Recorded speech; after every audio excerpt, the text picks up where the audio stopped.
جو ایسی باتیں کر رہے ہوتے ہیں کہ یہ تو لڑکیاں جو ہیں یہ تو بس ایسے ایک تو کپڑے ایسے پہن کے آ جاتی ہیں, دوسرا ان کو میک اپ کرنے سے منع کر دیں. ابھی یہ ہماری جو ایک ایچ ای سی کی طرف سے آئی تھی ایک ایسی ڈیمانڈ کہ گرلز اور بوائز کے سیکشنز الگ بنائے جائیں گے, تو یہ انہی باتوں کی کڑیاں ہیں کہ ان کے پاس اس طرح کے معاملات کے حل موجود نہیں ہیں اور یہ وکٹم بلیمنگ کرتے ہیں. بالکل. اچھا, گرلز اور بوائز کے کیمپس الگ ہو جائیں. کیسر, میں آپ سے پوچھنا چاہوں گی کہ ایک مطالبہ یہ ہے کہ یونیورسٹی داخلے کے وقت طلبہ سے سیاست نہ کرنے کا حلف نامہ آئین کے آرٹیکل 17 سے متصادم ہے, اسے فوری ختم کیا جائے. اس حوالے سے آپ جو دھرنے میں بیٹھے ہوئے ہیں, آپ کا موقف تھوڑا وضاحت سے بتائیں ذرا. بنیادی طور پہ جو ہم سے ایفیڈیوٹ سائن کرایا جاتا ہے, جو حلف نامہ سائن کرایا جاتا ہے یونیورسٹی داخلے کے وقت, اس کا مقصد جو ہے وہ یہی ہے کہ طلباء کو سیاست سے دور رکھا جائے. جی, یہ بیسیکلی جو سیاست ہے, ایک تو سیاست کو ہی ختم کرنے کی ایک سازش ہے. سیاست میں سمجھتا ہوں کہ ایسا عمل ہے جس کے ذریعے نہ صرف لوگ اپنے حقوق کی بحالی اور بازیابی کی بات کرتے ہیں بلکہ آنے والے نسلوں کے مستقبل کا تعین بھی کرتے ہیں. آج ملک کے اندر اگر آپ سیاست کی بات کریں تو لوگ یہ سمجھتے ہیں شاید کوئی گناہانہ جرم ہے. تو ایون کہ ہمارے والدین بھی ہمیں یہی بتا رہے ہوتے ہیں کہ بیٹا آپ نے جا کے صرف پڑھنا ہے, سیاست نہیں کرنی. حالانکہ ہم جب پولیٹیکل سائنس بھی پڑھتے ہیں تو اس میں ہم سیاست لامحالہ طور پہ پڑھ رہے ہوتے ہیں, اور جب پریکٹیکلز ہم نہیں کریں گے کیمپس کے اوپر, اس کے اوپر بات نہیں کر رہے ہیں, اپنے حقوق کی بات نہیں کریں گے, تو ہم اس کو سیکھیں گے کیسے. دوسرا جو ایفیڈیوٹ کی بات ہے, وہ نہ صرف ایک تو وہ ویگ سا ہے کہ اس کے اوپر آپ نے کرنا کیا ہے, کون سی سیاسی ایکٹیویٹی ہے, اس کی وضاحت نہیں ہے. دوسرا یہ ہمارے آئینی حقوق کی خلاف ورزی ہے. ایک 18 سال کا بچہ اگر جنرل الیکشن میں ووٹ کاسٹ کرنے کا حق رکھتا ہے تو وہ کیمپس کے اوپر سیاست کرنے کا حق کیوں نہیں رکھتا, اسے سیاست کرنے کا حق دیا جائے. اگر ہم دیکھیں 1984 سے پہلے جب طلباء سیاست ہوتی تھی تو بڑے بڑے, ایک جس طرح آپ نے پہلے بھی ذکر کیا, بڑے بڑے نام آج سیاست کے اندر, اور وہ نام سینسیبل لگتے ہیں. کوئی بھی رائٹس کی بات آئے تو اس آدمی کا آپ موقف جان لیں, اور ایک ایسے آدمی کا جو جسے ہم عام زبان میں پیراشوٹر کہتے ہیں یا وہ موروثی سیاست کی بنیاد کے اوپر آیا ہو, ان کا موقف اور دوسرے کا موقف آپ کو واضح فرق نظر آئے گا.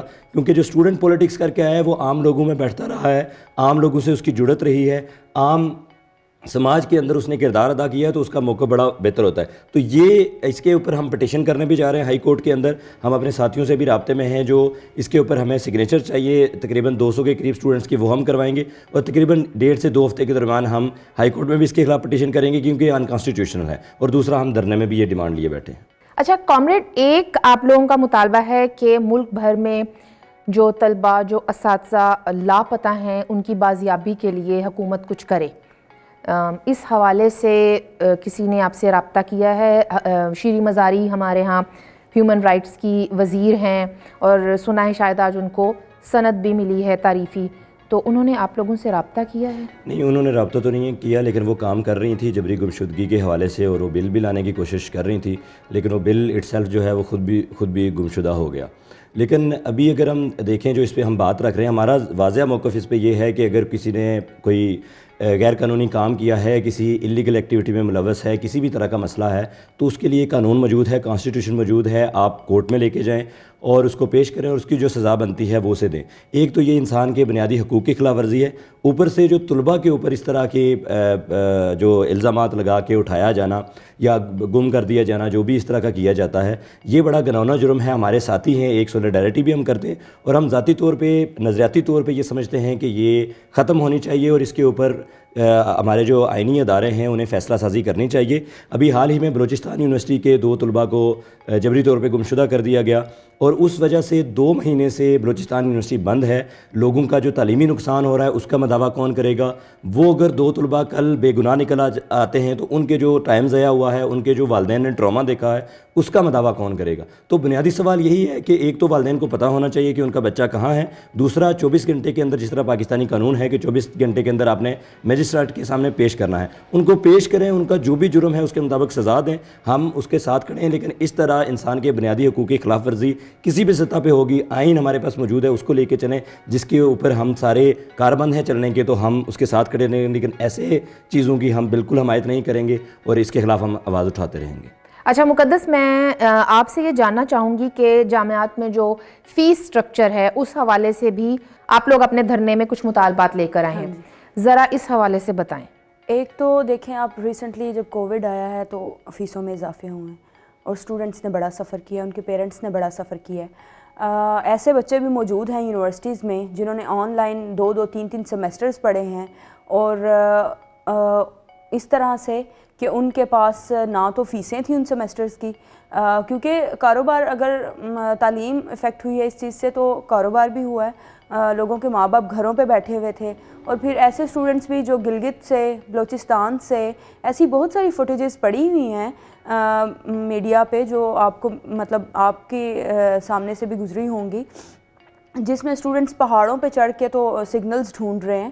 تو جو پیریفرل ایریاز کے اسٹوڈنٹس ہیں انہوں نے اس میں سفر کیا ہے. تو باقی جو پوری دنیا پہ کووڈ جب آیا ہے تو حکومتوں نے ریلیف دیا ہے, ایٹ لیسٹ ایجوکیشن میں, ہیلتھ میں لوگوں کو ملنا چاہیے اور دینا چاہیے تھا گورنمنٹ کو, لیکن ہماری طرف گنگا جو ہے وہ الٹی بہتی ہے. تو انہوں نے کووڈ کے ٹائم پہ فیسیں بڑھا دی, پھر 2018 میں جب عمران خان حکومت نے جو بجٹ کٹ لگایا 45%, اس میں اسکالرشپس کم کیے, اور اس حوالے سے ہم ایک ڈیمانڈ لے کے بیٹھے ہیں. اور یہ جو فیسوں والا معاملہ ہے اس میں ہم نے یہ بھی ڈیمانڈ رکھی ہے کہ جو جی ڈی پی کا منیمم 5% جو ہے وہ تعلیم کے لیے مختص کریں, جو کہ آلریڈی 2% سے بھی کم ہے. تو ہم کس طرح سے ترقی یافتہ ممالک کی صف میں شامل ہوں, بلکہ ہم اس دوڑ میں بھی شامل نہیں ہو سکتے. جب کووڈ آیا تو ہم ابھی تک پیناڈول کے لیے ہم لوگ ترس رہے ہیں. پوری دنیا پہ ویکسینز بن گئی, بوسٹرز بن گئے, ہمارے ہاں ماسک اور پیناڈول کی لڑائی جو ہے وہی نہیں ختم ہو رہی. اچھا مقدس, آپ پیریفری کی بات کر رہی ہیں تو ہمارے ساتھ ایک کامریڈ علی بھی موجود ہیں. کیسر, آپ تھوڑا سا گلے کو اپنے ریسٹ دیں, اور میں چاہوں گی کہ علی ہمیں اس گفتگو میں جوائن کریں, اور یہ اس فاٹا پشتون, سابق فاٹا اور پشتون سٹوڈنٹس اور بلوچ سٹوڈنٹس کے حوالے سے ہم ان سے تھوڑی بات کر سکیں.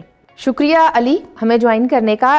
ہم پیریفری کی بات کر رہے تھے, سابق فاٹا کے اسٹوڈنٹس کی بات کر رہے تھے, پشتون اسٹوڈنٹس, اور اسلامیہ یونیورسٹی سے لاسٹ ایئر جو اسٹوڈنٹس آئے, ایک نوٹیفیکیشن اس وقت تو انہیں وہاں سے اٹھانے کے لیے جاری کر دیا گیا, لیکن آگے کیا ہوا؟ جی, ریجنل سطح پہ جو ڈسپیرٹیز ہیں پاکستان میں وہ کسی سے ڈھکی چھپی نہیں ہیں. ایون گورنمنٹ ہو کوئی بھی یا اسٹیٹ ہو, وہ خود اعتراف کرتی رہی ہے کہ ریجنل ڈسپیرٹیز موجود ہیں اور ملک کے کئی علاقے ایسے ہیں جہاں پہ ترقی نہیں ہو سکی. جس طرح پچھلے 20 سال جو ہیں دہشت گردی میں گزرے ہیں بلوچستان اور ایکس فاٹا جیسے علاقوں کے, تو وہ جو سٹرکچر تھا بھی تھوڑا بہت تعلیمی لحاظ سے وہ بھی تباہ ہو گیا. تو اب وہاں پہ کوئی سٹرکچر نہیں ہے. اگر کوئی یونیورسٹی بنی بھی ہے تو ظاہر ہے ادارے عمر کے ساتھ ساتھ ہی گرو کرتے ہیں, تو اس کا کوئی معیار اتنا اچھا نہیں ہے. تو اس لیے گورنمنٹ نے وعدہ کیا تھا وہاں کے اسٹوڈنٹ سے کہ 10 سال کے لیے ان کو اسکالرشپس دیے جائیں گے, لیکن وہ پچھلے سال انہوں نے بند کر دیے. وہاں کے اسٹوڈنٹس بہاولپور یونیورسٹی سے پیدل مارچ کر کے وہ گورنر ہاؤس کے سامنے انہوں نے دھرنا دیا, اور 15 دن کے بعد انہوں نے بھوک ہڑتال بھی کی. جب مرنے والے وہ ہو گئے تب گورنمنٹ نے ان کے مطالبات مانے. لیکن انتہائی افسوس اور دکھ ہے کہ صرف ابھی 6 مہینے گزرے ہیں اور گورنر صاحب اپنے جو وعدہ تھا ان کا اس سے مکر گئے ہیں. تو وہ اسکالرشپس بھی ختم کر دی گئی ہیں. دوسرا 265 سیٹیں تھیں جو کہ ایکس فاٹا اور بلوچستان کے اسٹوڈنٹس کے لیے تھی اسلام آباد میں, تو وہ بھی ختم کر دی گئی ہیں. ابھی 40 سے بھی زیادہ دن وہ اسلام آباد میں اتنی سردی میں ایچ ای سی اسلام آباد کے سامنے دھرنا دے کے بیٹھے رہے ہیں اسٹوڈنٹس, لیکن ان کی ڈیمانڈ نہیں مانی گئی. اچھا علی, ایک اور مطالبہ, 2 مطالبات ہیں جو آپ لوگوں کے, وہ اسٹوڈنٹ کارڈز کے اوپر آپ لوگوں کے لیے علاج اور ٹرانسپورٹ کے کرایوں کی مد میں کچھ ڈسکاؤنٹ کے حوالے سے ہے. یہ تھوڑا ذرا سمجھائیں. یہ دونوں مطالبات ایسے ہیں جن کو بالکل ہی اگنور کیا گیا ہے, لیکن یہ بہت اہم ہیں. آج کرونا کی وجہ سے, ڈینگی کی وجہ سے ہیلتھ کا ایک ایشو ریز ہوا ہے اور سمجھا جاتا ہے شاید یہ کرائسس آیا ہے, لیکن نہیں. پاکستان کے جو لوور کلاس سے یا مڈل کلاس کے اسٹوڈنٹس ہیں وہ مسلسل ایک کرائسس میں زندگی گزار رہے ہیں. جو یونیورسٹیاں ہیں وہاں پہ گندا پانی ان کو پینے کو ملتا ہے, وہاں پہ گندا کھانا کھانے کو ملتا ہے, اور کچھ کو تو وہ بھی نہیں ملتا. کتنے ہی اسٹوڈنٹس ہیں جو 3 وقت کا کھانا کھانے سے 2 وقت کے کھانے پہ آ گئے, جن کو میں پرسنلی جانتا ہوں. اور کوئی 2 وقت کا کھانا بھی نہیں افورڈ کر پاتے. تو اس وجہ سے وہ مسلسل بیماریوں کا شکار رہتے ہیں, اور ہیلتھ انشورنس جو کہ ہیلتھ فیس ہم دیتے ہیں ہر سمیسٹر میں, اس کے بدلے ضروری ہے کہ ہیلتھ انشورنس دیا جائے, وہ بھی نہیں دیا جاتا. صرف پیناڈول کی گولی آپ کو ملتی ہے یونیورسٹی سے. ہاسٹل لائف کی بات کر رہے ہیں آپ؟ ہاسٹل لائف کی بھی, اور ویسے بھی ہاسٹل, باہر سے لوگ آتے ہیں یونیورسٹیوں میں, وہ سرکاری ہاسٹل میں رہتے ہیں یا پرائیویٹ ہاسٹل میں, دونوں میں ایک ہی طرح کی صورتحال ہے. تو وہ ہاسٹلوں میں وہ بیمار پڑے ہوتے ہیں, ان کے گھر والوں کو پتہ ہے کہ وہ بیمار پڑے ہوئے ہیں, ان کو پتہ ہے, لیکن وہ دوائی افورڈ نہیں کر سکتے. اور کرایوں کے حوالے سے سمجھائیں. کرایوں کا جو معاملہ ہے اس کو بھی بہت اگنور کیا گیا ہے کہ پورے ملک میں صرف چند اربن سینٹرز میں یونیورسٹیاں ہیں, تو پورے ملک سے سینکڑوں کلومیٹر دور سے وہاں لوگ پڑھنے آتے ہیں, اور وہ واپس نہیں جا پاتے ٹائم پہ, اپنے گھر والوں کو نہیں مل پاتے, ان کی مائیں ان کو نہیں دیکھ پاتی. 4 سال کئی اسٹوڈنٹس کو, یہ سارے اسٹوڈنٹس جو پڑھتے ہیں وہ نہیں تو اپنے دوستوں کو جانتے ہوں گے جن کی ساری عیدیں جو ہیں ڈگری کے اوقات میں وہ گھر جائے بغیر گزری ہیں. تو اس کو بہت اگنور کیا جاتا ہے. پہلے اسٹوڈنٹس کو ڈسکاؤنٹ ملتا تھا آج سے کوئی 30-40 سال پہلے, لیکن ابھی بالکل ہی ختم ہو گیا ہے, 1 روپیہ بھی ڈسکاؤنٹ نہیں ملتا. اور اس لیے ہماری یہ ڈیمانڈ ہے کہ کم سے کم 50% تو ڈسکاؤنٹ اس میں دیا جائے, تاکہ وہ اپنے گھروں کو جا سکیں. اور یہ ایک طرح کی قید ہے, قید میں اور اس میں کوئی فرق نہیں ہے. قید میں آپ اپنے پیاروں کو نہیں مل سکتے, آپ نے کوئی جرم کیا ہوتا ہے, لیکن ایک فرق ہے, وہاں پہ آپ نے کوئی جرم کیا ہوتا ہے, یہاں پہ آپ کا کوئی جرم بھی نہیں ہے لیکن آپ اپنے پیاروں کو نہیں مل پاتے. اور اس میں آپ کا صرف یہ جرم ہے کہ آپ غریب ہیں, آپ مڈل کلاس سے ہیں, آپ کی غریبی ہی آپ کا جرم ہے جو آپ کو ایک قید کی طرح کی زندگی گزارنے پہ مجبور کرتی ہے. تو اس لیے ہماری یہ ڈیمانڈ ہے کرایوں کی وجہ سے. آپ کی باتوں سے مکمل اتفاق کرتی ہوں. ایک ڈیمانڈ جو مقدس مجھے آپ کے ان مطالبات کی لسٹ میں دیکھنے کو ملی وہ یہ تھی کہ یہ جو جینڈر پیرٹی کے حوالے سے جو ہمارے ہاں دیکھنے کو ملتا ہے درسگاہوں میں, 2018 میں ایک ایکٹ آیا تھا, کیا اس کے اوپر عمل درآمد نہیں ہو رہا یا کیا اس حوالے سے معاملات ہیں؟ میں آپ سے ایک طالبہ کی حیثیت سے سمجھنا چاہتی ہوں. دیکھیں جی, 2018 میں جو یہ ایکٹ آیا ہے اس کے حوالے سے جو ٹرانس کمیونٹی ہے ان کو جو رائٹس اس ایکٹ میں لکھے گئے ہیں وہ تو دیے بھی نہیں جاتے, اس پہ اس طرح سے کوئی منو عمل تو نہیں ہو رہا. لیکن ان کی جو یہ ہم نے ڈیمانڈ شامل کی ہے اپنے جو ہمارے ٹرانس ساتھی ہیں, جو ہمارے اسٹوڈنٹس ہیں, ان کی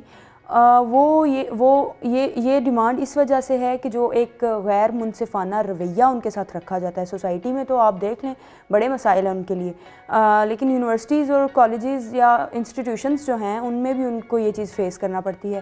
جو یونیورسٹی کا فارم ہوتا ہے ایڈمیشن والا, اس میں ان کو مطلب 2 ہی خانے ہوتے ہیں جینڈر کے, جس میں مرد اور عورت, تو ان کا تو خانہ ہی نہیں ہے. تو ان کو آپ ایک تو ویسے ہی ایکسکلوڈ کرتے ہیں, اور پراپرلی آپ ایک سسٹم میں آپ نے یہ چیز ڈال دی ہے کہ ان کو یہ فیل ہی نہیں ہوتا کہ وہ اس سوسائٹی کا حصہ ہیں. اس کے بعد ان پہ یہ ایلیگیشنز لگتے ہیں کہ یہ جرائم میں ملوث ہیں, یہ روڈز پہ اسٹریٹ بیگنگ کا کام کرتے ہیں. جب آپ نے ان کے لیے کوئی آپشن چھوڑا ہی نہیں تو وہ ان آپشنز کے علاوہ وہ کدھر جائیں؟ آف کورس انہوں نے سروائیو تو کرنا ہے, اپنا سروائیول تو ڈھونڈنا پڑتا ہے آپ کو. تو یہ ڈیمانڈ ہمارے رکھنے کا مقصد یہ تھا کہ ایک تو اس ایکٹ پہ پراپرلی عمل ہونا چاہیے, دوسرا ان ٹرانس کمیونٹی کو بھی شامل کیا جائے اس چیز میں, ان کے لیے بھی الگ سے خانہ بنایا جائے, کیونکہ وہ مرد عورت کی طرح ہی ایکولی انسان ہیں اور وہ سوسائٹی کا اتنا ہی پارٹ ہیں جتنا کوئی مرد ہے یا عورت ہے. ویسے تو اس سوسائٹی میں عورتوں کی کوئی وہ جگہ نہیں ہے, یا ان کو وہ نہ تو وہ رائٹس ملتے ہیں جو ملنے چاہیے, لیکن ٹرانس کمیونٹی کی طرف اگر آپ دیکھتے ہیں تو وہ عورتوں سے بھی زیادہ پسی ہوئی ہے. رضا, میں نے سنا ہے آپ نے اس حوالے سے کافی کام کیا ہے, آپ کچھ کہنا چاہیں گے ہمارے شو کے اینڈ پہ؟ 2018 کا جو ایکٹ ہے وہ تو ان کی خواجہ سراج جو لوگ ہیں ان کی مرضی کے مطابق ہی ہیں, وہ اس سے خوش ہیں. لیکن سماجی سطح پہ ہمیں کچھ نہیں بلکہ بہت زیادہ کمیاں نظر آتی ہیں. تو اوورآل تو بات مقدس نے کی ہے, میں تھوڑی سی کیمپس کے حوالے سے بات کروں گا کہ ایون ان کا جو لیگلی ان کو رائٹ مل بھی گیا ہے, ٹیچرز اور اسٹوڈنٹس سینسٹائز نہیں ہیں کہ ان کے ساتھ وہ اچھے طریقے سے بیہیو کر سکیں. ان کو بلی کیا جاتا ہے, ان کا مذاق اڑایا جاتا ہے. تو اس حوالے سے گورنمنٹ کو سینسٹائز کرنے کی بھی ضرورت ہے ان لوگوں کو, اور خاص طور پہ میں ان لوگوں سے بھی گزارش کروں گا کہ وہ بھی اپنے آپ کی تھوڑی سی ایویلیویشن کریں, اور کیمپسز پہ بھی اور باہر بھی ان کو ایز اے انسان ہی ٹریٹ کریں, نہ کہ کوئی کھلونا. جی مقدس اور علی رضا اور کیسر, آپ لوگوں کا نیٹو میڈیا آنے کا بہت شکریہ. ان مطالبات پر بھی بات ہوتی رہے گی کیونکہ ابھی تو دھرنا چل رہا ہے, اور میرا خیال ہے کہ نیٹو میڈیا کو اب اسٹوڈیو سے نکل کر آپ لوگوں سے اور آپ کے ساتھیوں سے اس دھرنے میں جا کر بات کرنی چاہیے, تو وہاں پر ملاقات ہوتی ہے. اب